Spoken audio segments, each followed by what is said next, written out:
একটি রাষ্ট্র এবং সমাজে কৃতী মানুষদের সংখ্যা যত বেশি বাড়তে থাকবে সমৃদ্ধি এবং নৈতিকতার মানদণ্ডে সেই সমাজ তত বেশি আলোকিত হতে থাকবে। প্রধানমন্ত্রী ও বিএনপির চেয়ারপারসন তারেক রহমান বলেছেন, একটি রাষ্ট্র ও সমাজে কৃতী মানুষের যত বেশি থাকবে সমাজ তত বেশি আলোচিত ও সমৃদ্ধি হবে। তাই রাষ্ট্রের দায়িত্ব জ্ঞানী ও গুণী মানুষের সম্মান করা। রাষ্ট্র তার নিজের প্রয়োজনে জ্ঞানী গুণী মানুষদের সম্মানিত করে। 21 পদক 2026 প্রদান অনুষ্ঠানে প্রধানমন্ত্রী বলেন, পদটি শুধু একটি সম্মান নয়, এটি 1952 সালে ভাষা আন্দোলন থেকে শুরু করে বাংলাদেশের ইতিহাসে গুরুত্বপূর্ণ ঘটনা এবং যারা শিক্ষা, সাহিত্য, শিল্পকলা, গবেষণা চর্চায় রাষ্ট্র ও সমাজের সমৃদ্ধ করেছে তাদের সঙ্গে আপামর জনগণের পরিচয় ঘটানোর মাধ্যম। তিনি জানান, শুরুতে 3টি ক্ষেত্রে পদক প্রদান করা হতো, কিন্তু বর্তমানে ভাষা আন্দোলন, মুক্তিযুদ্ধ, শিক্ষা, গবেষণা, শিল্পকলা, বিজ্ঞান ও প্রযুক্তি সহ মোট প্রায় 12টি ক্ষেত্রে বিশেষ অবদানের জন্য এই সম্মান প্রদান করা হয়। প্রধানমন্ত্রী আশা প্রকাশ করেন, জ্ঞান, বিজ্ঞান এবং শিল্প সাহিত্য চর্চা আরও বিকশিত হবে এবং রাষ্ট্র এই ক্ষেত্রে দায়িত্ব পালন করবে।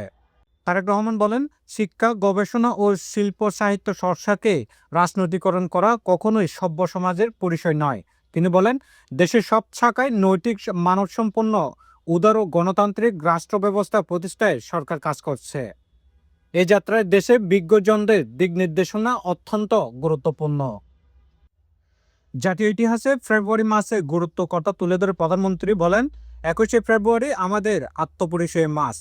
মাতৃভাষা মর্যাদা প্রতিষ্ঠার সংগ্রাম এবং জালেমের বিরুদ্ধে অধিকার প্রতিষ্ঠা আন্দোলন, এই দুইটি ইতিহাসে স্মারক। 21শে ফেব্রুয়ারি একদিকে মাতৃভাষা মর্যাদা প্রতিষ্ঠার সংগ্রাম এবং একই সাথে এটি ছিল জালেমের বিরুদ্ধে নিজেদের অধিকার প্রতিষ্ঠার আন্দোলন।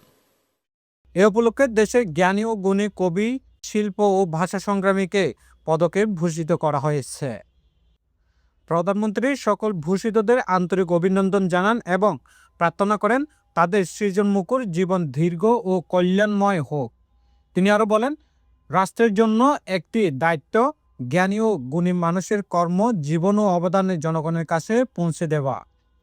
শেষে প্রধানমন্ত্রী বলেন, বর্তমানে সরকার গবেষণা, শিল্প ও সাহিত্য চর্চাকে উৎসাহিত করবে। দেশের জন্য সব ক্ষেত্রে জ্ঞান, নৈতিকতা এবং উদারতা অর্জন করতে পারে সেই লক্ষ্যে পদক প্রদান করা হচ্ছে।